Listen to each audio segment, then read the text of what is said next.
Assalamualaikum warahmatullahi wabarakatuh. Perkenalkan, kami mahasiswa dari Universitas Pamulang, program studi manajemen. Kami dari kelompok 4 yang beranggotakan Salsabila Zahira, saya sendiri, ada Ardi Rizkyanto, Muhammad Rizky Raihansyah, dan juga Firda Soleha. Kami ingin mempresentasikan tugas mata kuliah dari teori ekonomi makro. Dan kali ini kami akan membawakan materi tentang kebijakan pemerintah, yaitu kebijakan fiskal. Kebijakan fiskal adalah mengenai pajak, penerimaan lain, utang piutang, dan pengeluaran pemerintah dengan tujuan tertentu, seperti menunjang kestabilan ekonomi, keseimbangan moneter, peningkatan pembangunan ekonomi, dan perluasan kesempatan kerja atau fiskal polisi. Kebijakan fiskal adalah kebijakan ekonomi yang dibuat oleh pemerintah untuk mengarahkan perekonomian dengan perubahan pengeluaran dan pendapatan pemerintah. Instrumen utama yang digunakan adalah dalam kebijakan fiskal ini pengeluaran pemerintah atau belanja negara dan pajak.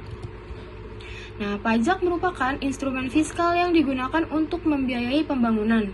Pajak bersifat memaksa dan tercantum dalam undang-undang, di mana semua wajib pajak yang berbadan usaha atau perorangan wajib membayarkan pajak kepada negara. Sedangkan pengeluaran atau belanja negara sendiri ada banyak jenisnya, seperti biaya untuk perbaikan kualitas pendidikan, pembangunan infrastruktur, pembiayaan operasional, dan seterusnya. Semua pengeluaran ini disusun di dalam APBN atau Anggaran Pembelanjaan Negara. Lalu ada tujuan kebijakan fiskal itu sendiri. Kebijakan fiskal ini memiliki sejumlah tujuan, yaitu pertama ada menciptakan stabilitas perekonomian negara, lalu menciptakan pertumbuhan ekonomi negara, memperluas lapangan kerja, menciptakan keadilan sosial termasuk dalam distribusi pendapatan, lalu untuk menstabilkan harga atau mengatasi inflasi. Selanjutnya materi akan dibacakan oleh rekan saya, yaitu Ardi Rizkyanto. Assalamualaikum warahmatullahi wabarakatuh. Kali ini saya akan melanjutkan presentasi dari Mbak Salsa, yaitu tentang macam-macam kebijakan fiskal. Kebijakan fiskal berdasarkan teori, kebijakan fiskal fungsional. Kebijakan fiskal fungsional adalah kebijakan dalam pertimbangan pengeluaran dan penerimaan anggaran pemerintah yang ditentukan dengan melihat akibat tidak langsung terhadap pendapatan nasional, terutama untuk meningkatkan kesempatan kerja. Yang kedua, kebijakan fiskal yang disengaja. Kebijakan fiskal yang disengaja adalah kebijakan yang digunakan untuk mengatasi masalah ekonomi dengan cara memanipulasi anggaran belanja secara sengaja, baik melalui perubahan perpajakan ataupun perubahan pengeluaran pemerintah. 3 bentuk kebijakan fiskal yang disengaja adalah: yang pertama, membuat perubahan pada pengeluaran pemerintah; yang kedua, membuat perubahan pada sistem pemungutan pajak; dan yang ketiga, membuat perubahan secara serentak baik dalam pengelolaan pemerintah ataupun sistem pemungutan pajaknya. Kebijakan fiskal yang tidak disengaja. Kebijakan fiskal yang tidak disengaja adalah kebijakan dalam mengendalikan kecepatan siklus bisnis agar tidak terlalu fluktuatif. Jenis kebijakan fiskal tak disengaja adalah proposal, pajak progresif, kebijakan harga minimum, dan asuransi pengangguran. Assalamualaikum warahmatullahi wabarakatuh. Kali ini saya akan melanjutkan presentasi dari teman saya, Mas Ardi, yaitu melanjutkan tentang kebijakan pemerintah, yaitu D. Berdasarkan jumlah penerimaan dan pengeluaran. Kebijakan fiskal seimbang.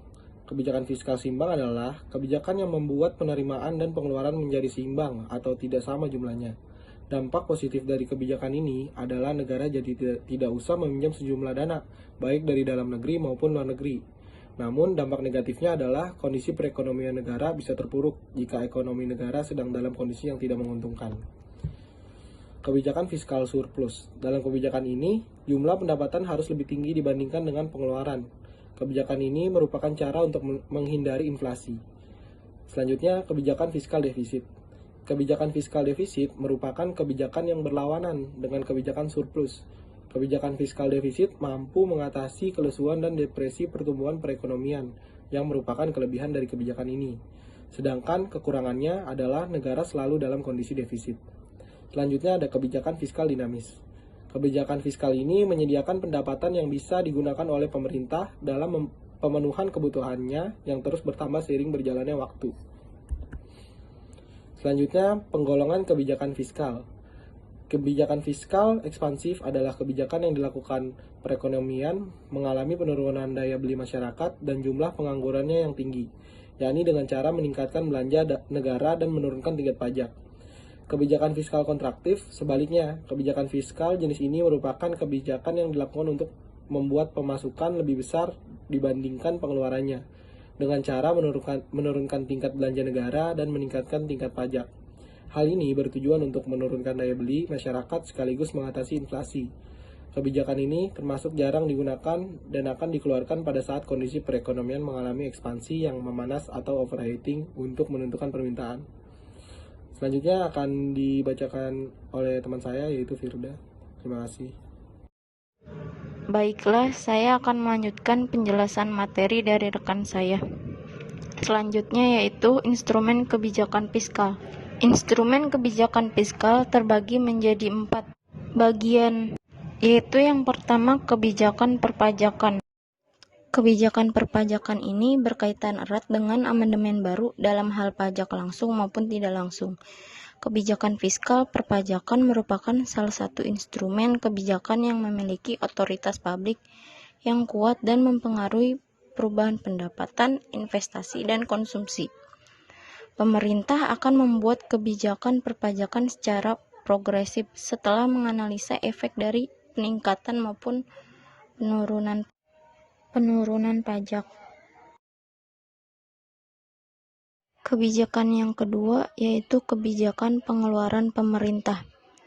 Kebijakan ini memprioritaskan pengeluaran pemerintah untuk sektor yang lebih penting dan mendesak, seperti pembukaan sekolah, pembangunan jalan umum, jembatan, jalur transportasi, serta biaya operasional pemerintah.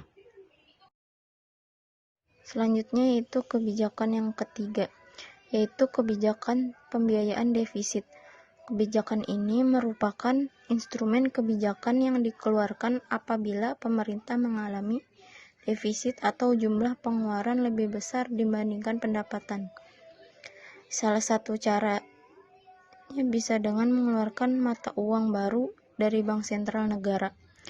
Namun di sisi lain, hal ini juga dapat menyebabkan daya beli mata uang turun dan terjadinya inflasi. Yang keempat yaitu kebijakan utang publik. Kebijakan ini dikeluarkan apabila kebijakan pembiayaan defisit dinilai tidak cukup untuk memenuhi pengeluaran publik. Kebijakan utang publik bertujuan untuk meningkatkan kas pemerintah dengan menggunakan utang yang berasal dari sumber internal seperti pinjaman pasar, obligasi kompensasi atau SBN alias surat berharga negara, dan sumber eksternal dari pinjaman pasar eksternal atau lembaga internasional seperti IDA, Bank Dunia, IMF, dan rekan lainnya. Selanjutnya yaitu kelebihan dan kekurangan kebijakan fiskal. Kelebihan yang dimiliki oleh kebijakan fiskal diantaranya yaitu kebijakan fiskal lebih mudah untuk mengontrol pendapatan dan pengeluaran negara. Selanjutnya, kebijakan fiskal berguna untuk menutupi kekurangan dari kebijakan moneter, dan keduanya sama-sama berperan penting untuk mengatasi masalah deflasi inflasi. Yang terakhir, kebijakan fiskal masih banyak dinilai lebih efektif dibandingkan kebijakan moneter. Selanjutnya yaitu kebijakan fiskal juga memiliki sejumlah kelemahan, seperti kebijakan fiskal lebih bersifat kaku atau kurang fleksibel karena harus melewati birokrasi yang cukup rumit, yakni APBN. Yang terakhir yaitu kebijakan fiskal dapat menimbulkan pandangan negatif dari publik atau masyarakat karena berkaitan dengan peningkatan jumlah pajak. Baiklah, sekian, terima kasih. Semoga materi yang kami sampaikan bermanfaat. Kurang lebihnya mohon maaf. Wassalamualaikum warahmatullahi wabarakatuh.